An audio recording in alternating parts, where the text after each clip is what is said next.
যে মণিপুরি পাড়ার একটি জায়গায় এইরকম যে মানবদেহের কঙ্কাল যেটি অবৈধভাবে যেটি কবর থেকে উত্তোলন করা হয়েছে এবং সেটিকে প্রসেস করে বিক্রির চেষ্টা করা হচ্ছে মণিপুরি পাড়ার একটি জায়গায়। এটি জানা মাত্রই আমার তেজগাঁর ওসি আমার সঙ্গে এটি নিয়ে আলোচনা করে। তো তৎপরবর্তীতে আমি একটি চৌকস টিম সেখানে পাঠানোর পরে সেখানে একজন ব্যক্তির সন্দেহজনক মুভমেন্ট আমাদের পরিলক্ষিত হয়। তারপর সেই ব্যক্তিকে যখন পুলিশ চ্যালেঞ্জ করার পরে দেখা যায় যে আসলেই তার কাছে আমরা একটি কঙ্কাল ফুল বডি পাই, একটি মানব কঙ্কালের ফুল বডি পাই। পরবর্তীতে তাকে আমরা জিজ্ঞাসাবাদ করি, পুলিশ আটক করার পরে জিজ্ঞাসাবাদ শুরু করি। জিজ্ঞাসাবাদ করলে তিনি প্রাথমিকভাবে আমাদেরকে বলেন যে হ্যাঁ উনি এই সিন্ডিকেটের সঙ্গে আছেন এবং আরও তার সঙ্গে অনেকে রয়েছে। তো তাৎক্ষণিক ওনার সঙ্গে আমরা কথাবার্তা বলার এক পর্যায়ে উনি বলেন যে আরও দুইজন এই আমাদের তেজগাঁ কলেজের সামনে অবস্থান করছে এই মানব কঙ্কাল সহ। তো আমরা আরেকটি টিমকে ওখানে পাঠাই, তাৎক্ষণিক গিয়ে ওখানে আরও দুইজনকে আমরা পাই। তো প্রথম ব্যক্তি যাকে পেলাম তার নাম কাজী জহুরুল ইসলাম ওরফে সৌমিক।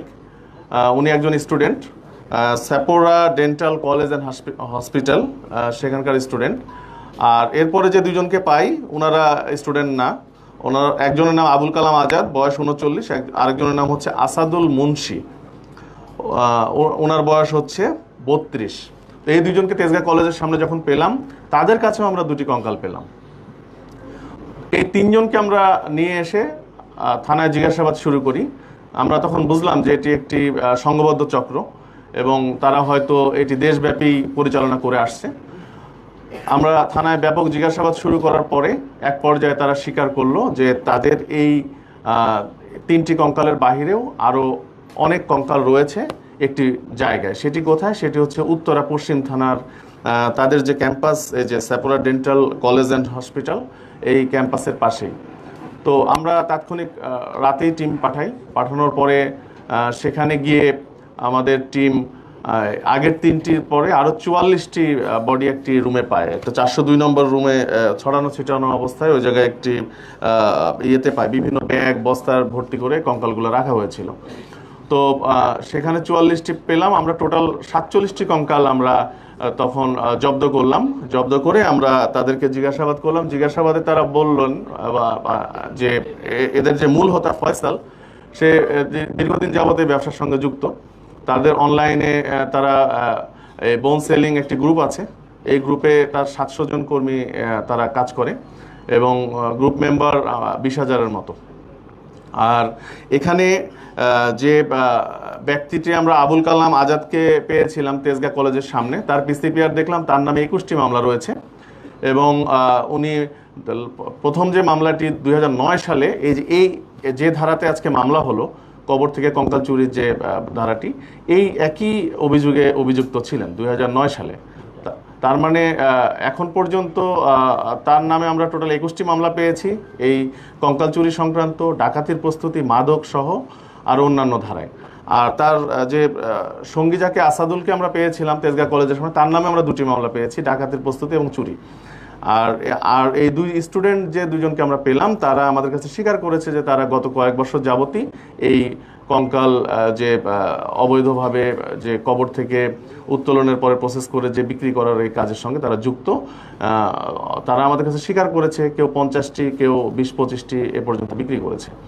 তো এটি আমাদের আপাতত অভিযানে আমরা যেটি পেয়েছি। তো তাদের বিরুদ্ধে আমরা আইনগত ব্যবস্থা প্রক্রিয়াধীন, মামলা রুজু হয়ে গিয়েছে, তাদেরকে একটু পরে বিজ্ঞ আদালতে প্রেরণ করা হবে। তো প্রাথমিক জিজ্ঞাসাবাদে তারা আমাদেরকে যেটি বলেছেন যে তাদের সাথে আরও অনেকে রয়েছে যারা কবর থেকে লাশগুলো উত্তোলন করে, প্লাস হচ্ছে তারা মেনলি তারা ময়মনসিংহ বেল্টে কাজটি করে, গাজীপুর, ময়মনসিংহ, শেরপুর, জামালপুর এই বেল্টে কাজ করে। তো আমরা ফার্দার রিমান্ডে নিয়ে এসে তাদেরকে আরও জিজ্ঞাসাবাদ করব এবং এই চক্রে আরও যারা বাহিরে রয়েছে তাদেরকে আইনের আওতায় আনার চেষ্টা করব। তারা হচ্ছে প্রাথমিকভাবে এই কঙ্কালগুলো 6 থেকে 8,000 টাকায় কেনে মাঠ পর্যায় থেকে, এরপরে সেল করে 15-20,000, মানে যার কাছে যা পায় তাদের কাছে। তারা যে কঙ্কাল বিক্রি করে এটি অনেকেই জানে আর কি, তাদের ক্যাম্পাসের অনেকেই জানে। যখন কেউ কঙ্কাল ক্রয় করতে আসে কিংবা অনলাইনে বুকিং দেয় তখন তারা হচ্ছে তাকে এটা হয়তো একটা সময় নেয়, নির্দিষ্ট সময়, যে 1 সপ্তাহ 2 সপ্তাহ 3 সপ্তাহ পরে সে প্রোভাইড করবে। এরকম সময় নেওয়ার পরে তারা হচ্ছে কঙ্কালটি তার কাছে সেল করে। আমি বলেছি যে ওনারা ময়মনসিংহ বেল্টের কথা বলেছেন, যে শেরপুর, জামালপুর, ময়মনসিংহ এবং গাজীপুর, এই 4টি জেলার কথা আমাদের প্রাথমিকভাবে বলেছেন। তো আমরা আরও বিস্তারিত দেখব। আর এগুলো প্রসেস করে হচ্ছে একটি লাশ কবরস্থ হওয়ার পরে এরা প্রায় অবজার্ভ করেন আর কি, 1 বছর পরে এটা উত্তোলনের চেষ্টা ওনারা করেন। তবে এগুলো যে আমাদের যে কবরস্থানগুলো বেশি সুরক্ষিত, সেখানে কিন্তু ওনারা এই কাজগুলো করতে পারেন না। যেগুলো হচ্ছে বিচ্ছিন্নভাবে কিছু কবরস্থান দেখা যায়, 10টা 20টা 50টা কবর থাকে, যেটা হচ্ছে অরক্ষিত, যেখানে পাহারাদার থাকে না, ঠিকমতো লাইটিংয়ের ব্যবস্থা থাকে না, সিসি ক্যামেরা থাকে না, লোকজনের যাতায়াত কম, সে সকল জায়গাতে তারা টার্গেট করে তারা সেখান থেকে হয়তো 1 বছর পরে সেখান থেকে কঙ্কাল, তাদের যে এজেন্ট আছে অথবা তাদের যে লোকবল আছে সেগুলো দিয়ে সেখান থেকে কঙ্কালগুলো সংগ্রহ করে সেটা কেমিক্যালের মাধ্যমে প্রসেস করে তারপর তারা ফিটিং করে ফাইনালি এই স্টুডেন্টগুলো হচ্ছে তাদের কাছে 5-7 হাজার টাকা করে নিয়ে 15-20 হাজার টাকা সেল করে।